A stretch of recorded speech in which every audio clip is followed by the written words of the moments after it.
Welcome to episode number 3 of Stow Nation, a production of Park Media. Before I introduce today's guest, don't forget to hit that subscribe button, share, and leave a 5-star review. And if you find this podcast useful in any way and want to pay us the ultimate compliment, head on over to our Patreon page where you can subscribe to be a classic, stealth, or beast mode subscriber. Before I introduce our next guest, I have to let you know ahead of time that we had technical difficulties in regards to the video of this podcast. So if you're watching the YouTube version, there isn't going to be any video of the actual podcast interview. However, I was able to add in some photos of the topic that we're discussing about to help you better visualize what we're talking about. So with that aside, it's my pleasure to introduce to you Julie Lauzon. Julie lives with her lovely partner, Mike Westra, and her 2 sweet pups, Olive and Oscar. They are both avid travelers and mountain bikers. And Julie was an army brat, so she grew up in many places, including a 10-year stint in Germany. Not only did she grow up in Germany, she also worked there when she was an adult. She also worked in Japan and Switzerland before settling in the Pacific Northwest in the Seattle area. Julie works as a researcher for Expedia, and Mike is a trails director for Evergreen Mountain Bike Alliance, and they met through their shared passion for mountain biking. They spend all the time that they can when not working outdoors, camping, biking, hiking, and enjoying the off-beaten path places, and they bought their Storyteller Mode 4x4 to support those pursuits and a little bit more comfort than their previous options provided. When they travel, they love to get to know the places they visit, so Julie always loves to check out the local and unique coffee roasters, the cafes, restaurants, breweries, and other interesting local attractions, but they prefer to camp in a primitive, sometimes hard-to-get location. You can find Julie on Instagram at mtbjules, Jewels,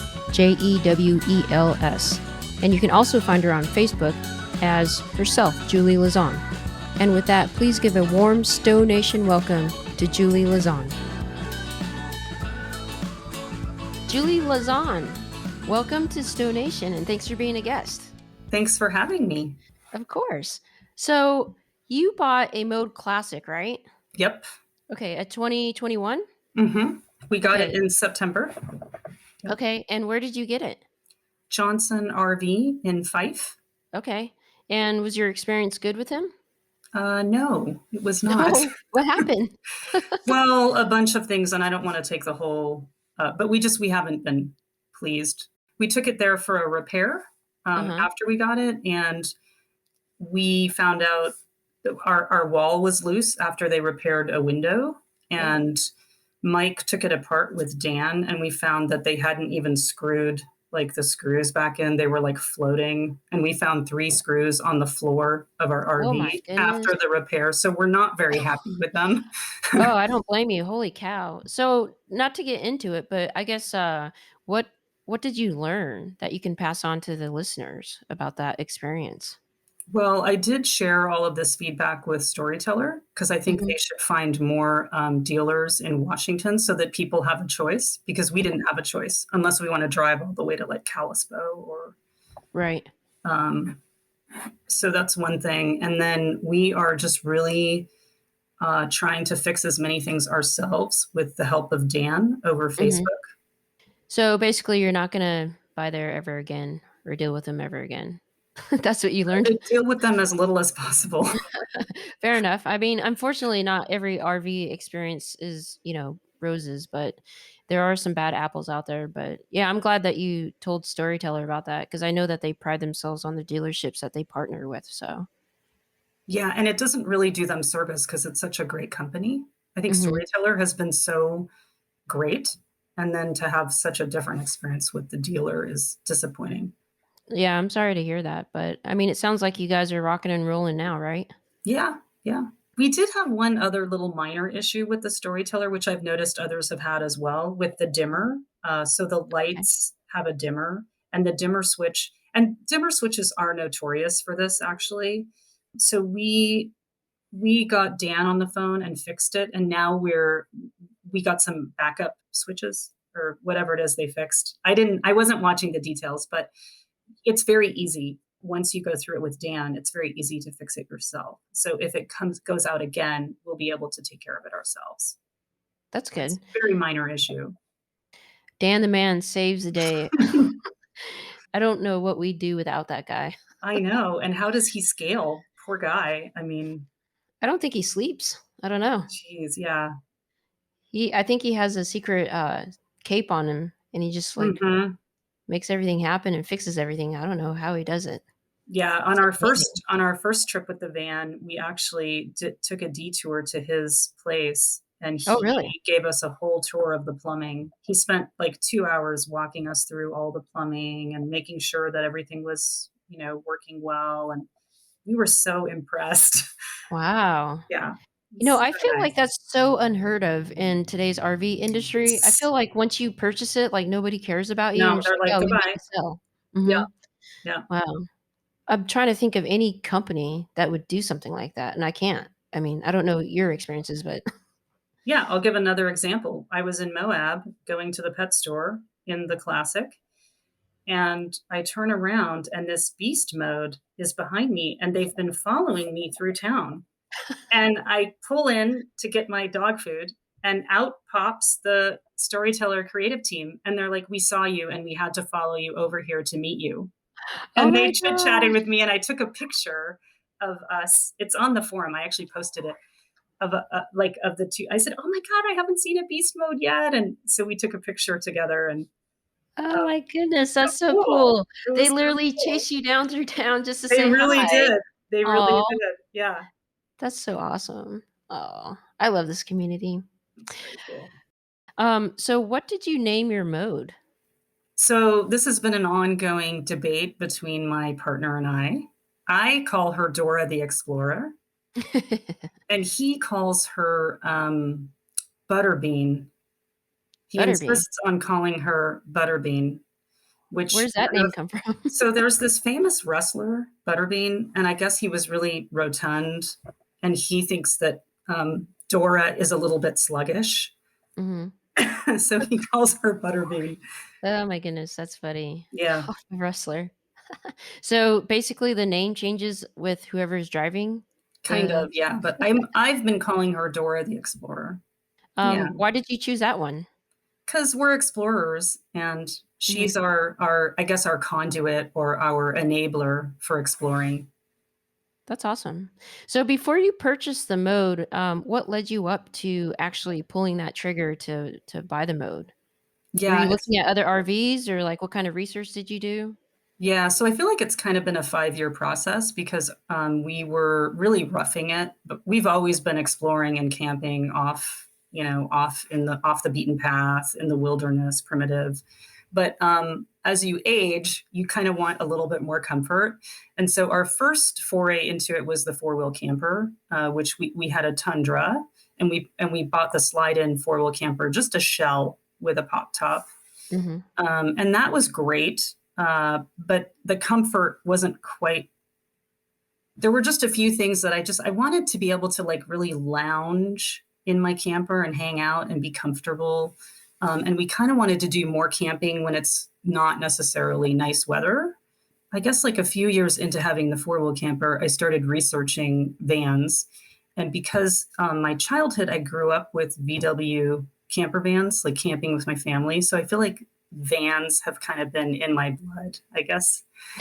So I started researching, and like every chance I got, if I saw someone that had a van that they had converted, I would ask them questions and ask them to show me. And so I was just kind of getting ideas over the years, looking at Pinterest and just tons of. I'm a researcher. That's what I do for a living. So I did tons of research. I wish I had written down all the sources, but Mhm. definitely Pinterest was a big source. And then I joined all these Facebook forums, like just DIY sprinter, Sportmobile, Revel, Travato, and then I found out about Storyteller sort of accidentally. We actually rented a Revel because we were starting to get pretty serious, I guess, like a year ago.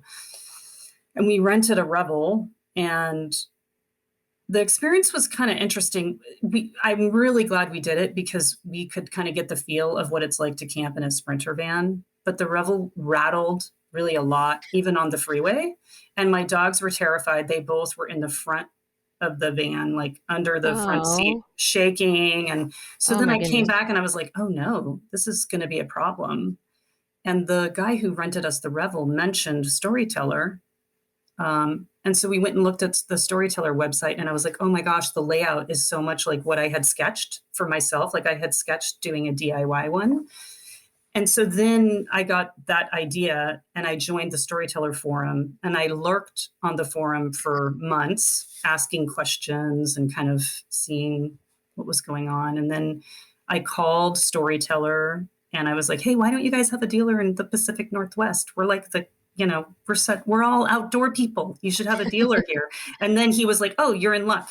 We have one in Fife, and they're going to be having one soon. So we got to go and look at one in person. Oh, awesome. You're one of the And few people that actually got to do that before yeah, purchasing. right. So it just felt, we didn't get to drive it. They don't let you because they want it to have low miles. So we didn't get to drive it, but it just felt so much more solid. And I thought it wouldn't rattle as much. And I had been lurking on the forum and I noticed people saying that it doesn't rattle a lot. So we just took a chance and then we ordered one.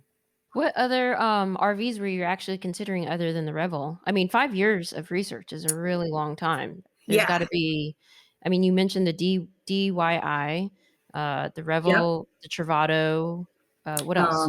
Sportmobile was a huge contender because we really care about being able to get to faraway places that are hard to drive to. And our Tundra with the 4-wheel could go anywhere, Mm. anywhere. So that's one of the trade-offs we can talk about later. But so 4x4 was an absolute must, which ruled the Travato out at the time. I don't know if they have a 4x4 option now, but Yeah, I don't know. Sportmobile was a huge contender. We almost got a Sportmobile. Really? What made you, was it the Storyteller that made you not get the Sportsmobile or? I think it was being able to stand up in Oh, the van, like being able to just go in the back and do whatever we want and be able to stand up. Because the Sportmobiles, well, I guess I know they do sprinters, but when I say Sportmobile, I was looking at the really off-road, like Chevy, oh, smaller profile that can go anywhere with all the crazy okay. rugged. Um, Right. Like the 4x4 conversion that they did with the pop-up tent mhm. or Some roof, of I guess. those, I was looking at those Yeah. too, because we really want to be able to get off the beaten path. Well, you guys aren't messing around. No, we, and since we got the Storyteller, we've learned. We almost tipped the thing over and kind of high-sided it. Are you serious? What happened?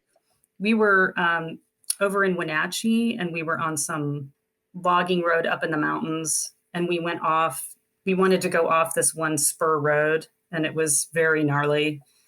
And Mhm. Mike was like, "Oh, it'll be fine. It'll be fine." And I was like, "I'm getting out." I got out of the van, and he drove up over this thing and almost tipped it over. And Oh my it gosh. crunched our that thing that's that side metal thing that is the foot Oh, the yeah. Yeah, I know what you're talking about. The foot stepper yeah thing. yeah. Such technical terms. And then I was like, "Okay, Mike, it's not a Tundra. Okay, it's tall." And so we've been learning. And then we got the rip kit, which really Oh, helped okay. the whole So that situation. did help? Okay. Hmm. Wow. So speaking of mods, you know, I'm looking at all the stuff that you posted on Facebook, which is a lot. I mean, you have some really sweet, like it's I would say more organizational mods that Yeah, is really unique. Like the one where you have the straps on the sliding door and it acts like a shelf. You want to explain that one? I think you're talking about our roll up that we use for outdoor cooking that has all of our stuff in it for cooking, and it snaps to the outside of Yeah. the door. Yeah, Yeah. we had that for our 4-wheel camper too. Oh, And okay. we love cooking outside and having everything there. So Uh-huh. we actually have two sets of our sort of spices and things like that. One that goes in the roll up for outdoor cooking, and then one that goes inside in that kitchen splash, Mhm. so that we have food. So in the winter, we're cooking inside the van, but in the summer, we're totally doing all our cooking outside. So it works really well. That's good. Yeah, And then what other type of organizational mods did you do? I've done a bunch, and it's been so fun. Yeah. I actually I got this idea, and then I saw someone else on the forum already had the same idea. So I was like, oh, they did the same thing. Because I put little hooks using the screws that are existing. I put little hooks around for just hanging things, just little things like that. But they make a big difference. And then They like do. the little strap that I put for the paper towels, and Yeah, just that's pretty clever. other little things like that. Where do you put your trash can at? A lot of people Those ask that on the forum. So Yeah, I think that's one that we haven't totally nailed. We have one of those ones that scrunches down, and then we just kind of move it around. But honestly, I'm not totally satisfied with our garbage solution. So that no. one's still to be figured out, I think. Yeah, I think that's always one of the ones that will never be perfected, no matter Yep. what. But you've also done some other mods, like to the back of what's people call the garage, right? So I definitely wanted the bikes outside because I wanted that garage for more storage because we also have stand-up paddle boards that are inflatable that we roll up, and we need somewhere to put those. And I didn't really want to put them on the roof because I'm very lazy about going up and getting them, and I want them like right there when I want them. So that's why Mike put in well, we were going to do a drawer that like slid out. He was going to build a drawer and all that. But then he got this like slick material that he put underneath. And we have that box. You'd have to see the picture, but it just slides out. So now I'm like, we don't need the drawer. It looks a little ghetto, but it works so well that we just left it. Yeah, function over form, right? It was like a prototype, but we've just kept it because we really like it. Was that hard to build? Very cheap, very easy to build. About how much did it cost? I mean, just the wood that he bought. The gray thing, I got the idea from Stacy Lynn, actually, because she had one in her garage. The gray, it's like a box. That was like $40. And then the wood, I mean, definitely less than $200. That's a really good mod and very helpful. And then we have the net on the top. So the top is like a shelf. So we put all of our chairs there. And then that leaves all the space for if you need to walk through. When you put the bed up, you need to walk through. That's all clear. And we can put our sups and our little fire pit on the other side. So Oh, nice. What other big mods have you done other than like the Agile RIP suspension? Yeah, so I think the RIP suspension by far is my favorite mod. But like it's like, oh my God, the difference even on the road. Can you explain to the listeners that don't have the kit that are looking to get the suspension kit? Can you explain like what do you mean exactly by the difference? Yeah, so just the drivability, like we do a lot of driving on logging roads where there's potholes and things, and the van would literally be swaying, and I'd be going like 1 mile an hour. I mean, I'm exaggerating, but like so slow because it was like and now that we got the rip kit, it doesn't do that. It's like it's just amazing, the difference, the drivability of the vehicle. I almost feel like they shouldn't be selling them without that suspension upgrade almost. But there's also the people in the forum that A, don't have a Storyteller, and B, have one but are trying to decide Agile versus Fan Compass. So did you guys look at the Fan Compass? I did, and I honestly had a hard time deciding between the two because I think people are very happy with both. And I think I would have been happy with both. Like I at the end of the day, I was getting Momentum vans in Arlington to do the work for me, and they prefer rip kit. So I was like, fine, let's do the rip kit. Like it was literally, I read all these I was trying to see the differences and read all the articles. The Van Compass one, I think it's a little harder to figure out because there's all those different levels, like the 2 point whatever. And so it got a little confusing for someone like me, who's not a, techie person. So I think Van Compass, it would do them a service to like make it simpler for people to compare somehow. Yeah, I agree. When I started researching, I was like, what are all these different levels? And right. Yeah. Yeah, no, I totally agree. So what other top mods do you have that you really love? I know. I'm trying to think the ones that I really love. So definitely the garage thing, definitely the rip kit. We got the onboard air, which I think we're going to love because of our stand-up paddle boards, our bikes. Like it'll just be nice to have that there. And then when we were in Moab, we went on like this 10-mile washboard road. Ooh. And it would have been nice to air down the tires because it was really rough. Yeah. So I'm looking forward to having that. We haven't used it yet, but I think it's going to be a great mod as well. Is that And the then, ARB one? yeah, we just Okay. had and then I think the owl rack that we put on the back is going to be great because we'll be able to open the doors very easily with the bikes on the rack. Mm-hmm. Yeah, that's a game changer because you guys like, or let me rephrase, you guys love mountain biking, right?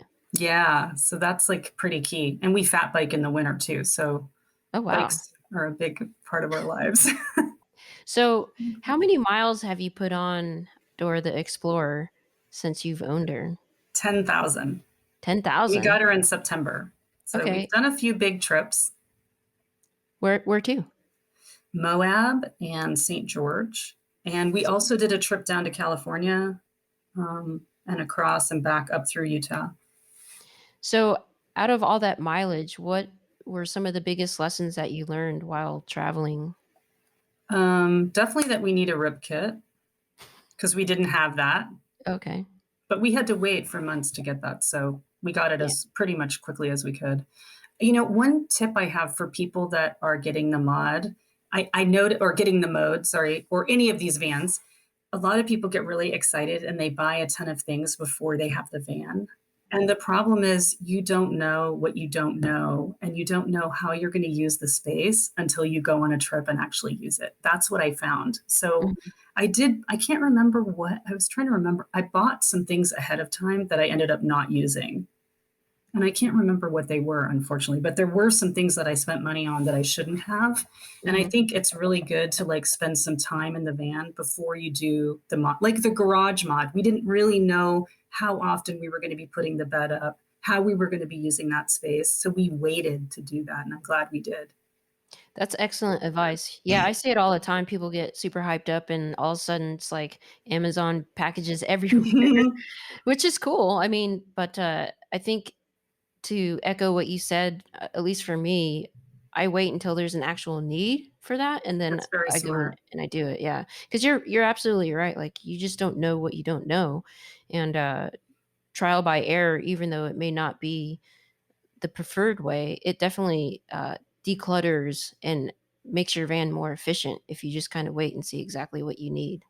Yeah, And more affordable because that I'll too. give you, actually, I do have a couple of examples. So I bought all these pots and pans ahead of time. And then I learned over time that when you only have one burner, and I really didn't want to bring an extra stove. Like I wanted to utilize the one that they give you. And I love that you can take it outside. That's so cool. I realized I need a very large pan. And I just want to be able to cook everything in the one pan because otherwise I'm cooking one thing, I'm setting it aside, and it's maybe getting cold while I'm cooking the other piece. So I ended up taking those other pots and pans to the Goodwill, and I bought one large one that was pretty expensive, but I love it. The other thing is we bought that soft storage that goes on the back of the front seat. So we put it on the back of the driver's seat. But at night, we like to close the curtains. So then that's not accessible. And Hmm. I had put all the stuff that I need all the time. So then when we're sleeping, so now I've since then bought another little thing that I hang on the outside of the curtain for like our night lights and our, toilet paper, things like that. Hmm. So it's little things like that. Like you think, oh, that's so cool. I want that. And then you put it in and you're like, oh, wait, that's not working the way I expected. And then also turning the seat around. When you turn the seat around, that back seat thing is not available to you or it's not accessible. So it's just Yeah, little that's true. things like that. Until you use them, you don't know exactly what you need. So And plus, it's always changing. Like what it's you always need, changing. what you needed last trip, you may need something completely different. I mean, you never know. So Yep. that's solid advice. Let's talk about a dirty topic, the toilet. Do you Oh, use yours? so this is the funny thing. When we bought the mode, I was like, oh, I don't care about the toilet because we usually dig a hole or whatever we manage. And I don't want the shit in my van, like that smell and all that. And then, okay, I won't do oversharing because that would not be appropriate. TMI? But I do use it now and I love it. So Really? it's kind of funny, but I don't use it. I only, I only use it for peeing. Okay. Number And one. then, yeah, and that makes it very easy for me because I'm very sensitive to environmentally friendliness, and I don't want to be using chemicals and putting them down the drain. So I try to be very chemical free, and I empty it daily. And then I use biodegradable bags for the other. For number two. Yes. So where do you empty your cassette toilet when you're on the road? Usually in like toilets, Okay, like in which a I gas told station or a lot of times there's like parks that have running toilets, you know what I mean? Like, Mhm. or campgrounds and things like that. And I've totally gotten over my shyness of carrying it in there and doing it, Oh, that's which, good. yeah, I was really like weirded out about that. But now I'm like, whatever, I'm emptying it. I just got over it. Nice. So what made you change from the great outdoors to the cassette toilet? You know, I don't know if others have this, but I feel like at night, especially because we've been doing a lot of cold weather camping, opening that van door is loud and it lets all the heat out.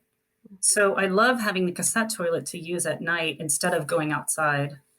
That's a good point, That's actually, yeah. really what made me start using it. And Okay. we actually store it under the Groove Lounge up front because Okay. we have our Groove Lounge in Groove Lounge mode all the time. I am a Nice. lounger, my dogs are loungers. So That's yeah. so since you use a cassette toilet, a lot of people choose, let's say, the Revel, for instance, about the privacy issue, right? Yes. Do you find, I mean, obviously you use it, so privacy isn't that big of a thing, but was it a big thing or what So changed your mind? this might just be oversharing about our relationship, but we get such a kick out of it. Like the first time Mike used it, I was like taking pictures of him. And he actually, so we did try using it like you're supposed to with the chemicals and using it to take a shit and all that. And so I was like, oh, make sure the fan's on. And he like turned the fan on, and he kind of could hide behind the seat of the lounge because you can put the lounge up and you can still fit the toilet behind it. So he was kind of protected. But I was like, oh my God, I'm taking a picture of you for your first experience. And we were just cracking. We just got a kick out of it, you know? And the fan, I didn't even smell it. Honestly, the fan worked so well. So yeah, we don't have a problem. So no We, shyness, no bashfulness. no, we just laugh about it. Have you tried the shower? No, I haven't tried the indoor. I've used the outdoor shower quite a few times when we were in Mhm. Moab, and I loved it. Like to It's actually take really a shower or to rinse your bikes off or to both? take a shower. Oh, Yeah, okay. to take a Wow. shower. And it was nice and hot and awesome. It does use a lot of water. So we like, you got to be, it's like military shower, you know? Get wet, lather up, rinse, that Yeah. kinda, yeah, Yeah. okay. Yeah. But I still love having that. That's so awesome. I wonder if we'll ever use the indoor one. We're just so lazy about like moving the lounge out of the way to like pull the curtain down. But I noticed that people love it. So we should try it. We will Yeah. eventually. I mean, it's one of the great features, I think. I think it's so clever. That's one thing I have to say. They have really thought it out because I've thought about what I would change. And then by the time I've thought it totally through, they already came up with the best solution, you know? Wow. And Like you're a researcher, so I've really tried because the bed, I find the bed a little bit annoying. Like you have to, because it's those pieces and you fold it up. But if you have the bed that's like the Revel where it just goes up, mhm. you're losing that storage space that you have over your head, right? And you can't stand in the garage with the bed, well, unless you're shorter. Right. So there's like all these trade-offs with every little thing. Yeah. No, I agree. What other, little things kind of annoy you about the van? Initially, I have to admit the cupboards that are over the bed, we did bump our heads on them like everyone else has. But then I like having the storage. So it's like Yeah. maybe if I was building it out myself, like DIY, I might have used soft storage back there. That might have been something that I would have done. But I love the way it looks on the other hand because it's so modern and sleek. Mhm. So Yeah. it's again a trade-off. I think the van wife shelf or whatever shelf you get, like that shelf, is kind of a must-have. Mhm. So that's something that I would add. Oh, We you did don't have add. that? Oh Or no, you we added that. That was Oh, like the okay. first. I ordered that before I even got the van because I knew I was going to want it. Right. That's one thing I knew because when we rented the Revel, it comes with that shelf Mhm. already in. So, and I have a tip related to that, Oh actually. yeah, of For course. people who are traveling as couples, this happened accidentally for us. Mike keeps all of his clothes in the van wife shelf, and I keep all of mine in the back. And I didn't think about how convenient that would be. You have a very small space that you're sharing. And every time we come back from a ride and we need to change, I'm in the back of the van getting my clothes and he's in the front. So we are literally never in each other's way, which Oh, is really nice. And I was like, oh, this is really clever. Something that happened by accident that yeah, is making our life way easier. yeah. So, So you don't have to do the storyteller shuffle. right. It's pretty cool. That's So, actually pretty clever. Yeah, that's a great tip. um, Or mm, are there any things that you would think about maybe redesigning in regards to just an inconvenience? I sometimes think about like, what would it be like if it didn't have that van door? Like if it had like a normal door, because Mm-hmm. there's some, but then there's trade-offs there too. I'm constantly thinking about that because I'm kind of a usability study type of person. Mm-hmm. They've done such a good job. I mean, like the fact that you can take that stovetop and put it outside to cook, I love that. That's a great feature. I'm kind of jealous. It's I have a 2020, so Oh, well, maybe you could upgrade it somehow or something. I don't know, but that's a yeah. really cool feature. I love that. Trying to think. I mean, just the honestly, just the freedom and the flexibility that these vans afford you is so amazing. Because we didn't have that with the four-wheel camper. Because in the four-wheel camper, if you're camping, people know you're camping. You have the pop top up and everything. And with our van, we've really started doing like urban camping. Like we'll go to Roslyn and we'll just like stay right in town. Nice. Just it's so easy, right? Mm-hmm. Which so I mean, even though it's been a trade-off, because with the four-wheel camper we could go anywhere. And the van doesn't quite afford the off-road capability that the Tundra had. We have all these new places we can stay that are fun and interesting, like staying in town and going to a brewery and just walking to your van and sleeping in it, stuff like that. So Nice. I think it's a That's good awesome. trade-off. It's a really Yeah. good trade-off. When you or how do you pick your spots where you park in town? Do you have any tips? Mm, no, I don't No. have any tips. I really don't. I think you just have to. I think um, going to like a park, which would be your natural instinct, that's probably where you're going to be chased away. Do you know Mm. what I mean? Like Mhm. you're probably safer to just park somewhere on the street so that you kind of just look like you're parked. Just Yeah, as long as you don't get that dreaded knock, right? I know. Which in California, so our trip to California was during COVID, and we were trying to be very responsible and stay away from other people, but all of the campgrounds in California were closed, which I Mm. think is kind of has unintended consequences, because when you're camping, you are actually dispersed and you're not that close to other people. But so we did do a lot of very, I would say, borderline sort of illegal camping because we had to. Mhm. And we did worry about the dreaded knock, but we never got it, Oh, luckily. that's good. That's good. Yeah, Yeah. that's always the scariest part about doing urban stealth Hmm. camping. It's like, Yes. Yes. what is the number one thing since you've owned your stove? What's the number one thing that has surprised you about it? How much I love it. It's like I swear to God, it's the one material thing I've purchased that I love more than any other thing I've ever bought. I'm not even questioning, and I was very. That's a lot of money, and I don't spend that kind of money lightly. We're very frugal, Mhm. but I don't have any regrets That's whatsoever. awesome. Yeah. And you travel not only with Mike, but two little companions, right? The little Oscar and Olive. Yeah, they're 40-pound mutts, Okay. herding dogs. And how And do they travel? Pretty well? so my one dog, one of them is very fearful, and he doesn't like cars or vans or trucks. So he shakes and gets nervous. And that is one thing that I've had to kind of adapt that I wish I didn't have to. So I Mm. have a crate, which I really hate having a crate because it's in the way and I don't want to deal with it. But I got a soft shell crate or that's canvas, and so it folds down very quickly and easily, and I can throw it in the garage. but he needs that crate. Like he goes into it and he kind of huddles in there when we're traveling. So do you have any tips or tricks with traveling with animals? I do think the Storyteller is way more suited to animals than the Revel, because the Revel has that enclosed bathroom that takes up so much space. Mhm. And for my dogs, like they sleep on the Groove Lounge and we sleep in the bed. So they're not in my way when we're sleeping, and they have a nice, comfortable place to hang out. I don't know where I would have put his little crate in the Revel. Like, I don't know that it would have fit on that seat. I would have had to do some kind of mod to fit his Mhm. crate.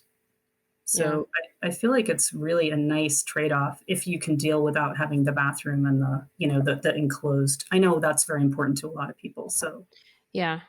So what other mods are you planning for the future? What else do you want oh to do? yeah, there are a couple. So Mhm. there's the one I think you did, right, with the those screen covers that Oh, kind of the keep protect. people from breaking in. I Mhm. definitely want those. I haven't ordered those yet, but Mhm. I'm definitely going to be getting those. Why And I is think that? Just is that for the dog purposes or is that for like both. security or both? Okay. I hadn't thought about that security issue, and then I was like, "Oh my god, that'd be so easy. You just grab your hand in there and unlock it, and you're in." Mhm. Yeah. So, but also to protect the screens from my dogs. So it's great because it's a win-win, right? Yeah. So I'm definitely going to order those. And then I saw, I think it was today or yesterday, someone posted a little mod, and it was actually on the Revel site, of like a little shoe container thing that they put where currently the fire extinguisher is on the Mm. bottom.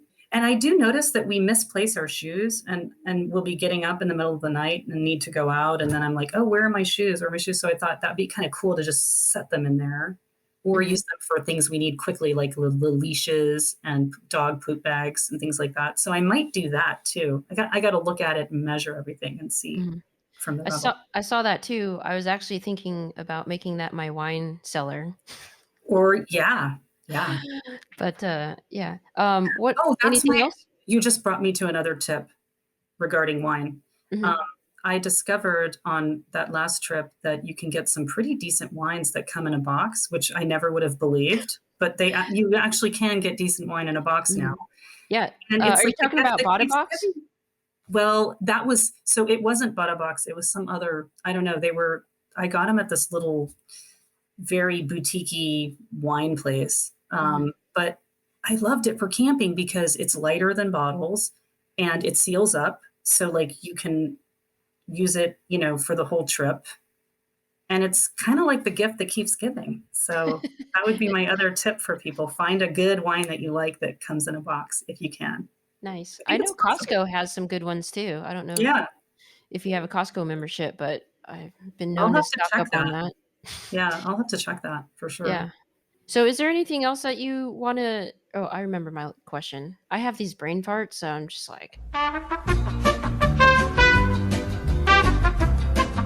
anyways, cuz I mean, like I told you in the beginning, I'm not a professional interviewer. Like I don't know what I'm saying half the time. I should probably have some wine in front of me when I do this, but anyways. I know. But I should have done like Sunday evening so we could both be drinking our wine. oh, we could do a toast. Yeah, a Um, storyteller toast. I Yeah. know, right? So with all your experience of, the 10,000 miles and all your mods and your research and, how you purchase the mode and the whole 9 yards, for those that are looking to purchase one, as I like to say, window shop, what Hmm. is your number one advice for those people out there? Well, I think a lot of people buy RVs kind of spontaneously without really understanding their needs and their desires. And then they have to sell them like 6 months later. So I think my biggest tip would be really do your research and rent a few different, like if you're not sure that you want a van, go rent a van. It doesn't have to be the mode 4x4. Like rent a van and see how you feel about being in a van versus a pop top versus, for us, the pop top was a huge consideration because we had it with the four wheel, but we live in a very wet, moldy climate. So I kind of was like, I don't want the pop top because I have to worry about that situation. Um, and I want to be able to camp in town sometimes, go to a concert and just crash in my car. afterwards, right? So Mm-hmm. try different things out. You know, there's that outdoorsy. You can rent all different kinds of RVs. So if you're not sure, try a few things out. Because some people need a lot more. We're very low maintenance. A lot of people need much more space. And so, if anyone's in the Seattle area, are you open to maybe meeting them? I mean, assuming that Yes. the proper safety COVID preventions are done, are you willing to let someone else check your mode out? Oh yeah, and I already did. Oh, okay. I met a few people at Home Depot, and I just opened it all up and turned the fans on, and we all had our masks on, and they checked out the van and asked me questions. And then even some people who were just in the parking lot came over for a tour. It was Mhm. pretty fun. Oh, that's cool. Yeah. That's really nice of you. I mean, I appreciated that when I was researching, when Mhm. people would be like, "Oh yeah, here, let me show you." And people are usually more than happy to show you what they've done and how they like it. All right. Well, this has been an awesome podcast, Julie. I appreciate it. And I like to end every podcast with the same question, and that is, what does it mean to you to be part of the Stowe Nation community? Well, I just love being part of the community. And that's why I post a lot because I love seeing everyone's ideas and how they're using it. And I don't have children, but even the kabunks that were shown on one of I just thought that was so clever. And I love seeing all the mods. And so I just love being part of a community. And I guess for me, the mode itself means freedom and flexibility. And being part of the community. I love the van and the great work that they've done in designing it. And so I love being part of it. Well, that's a great way to end the podcast. I appreciate your time, and hopefully, we'll see each other on the road. Yes, hopefully. Till All right. then. Stowe Nation is a production of Park Media. The executive producer is Younghwa Kim. The audio engineer is Stephen Grasso. The marketing director is Guillaume, Golsong. The original music and artist is done by Jason Walsmith. The sound designer is Lorenzo, Interiano. and the assistant sound designer is Peng. Without any of these people, this podcast couldn't happen, so a big, huge thank you. And a big, huge thank you to you, the listener. If you like this episode, please don't forget to subscribe, share, and leave a 5-star review. This is Younghwa with Stowe Nation, and I can't wait to share the road with you.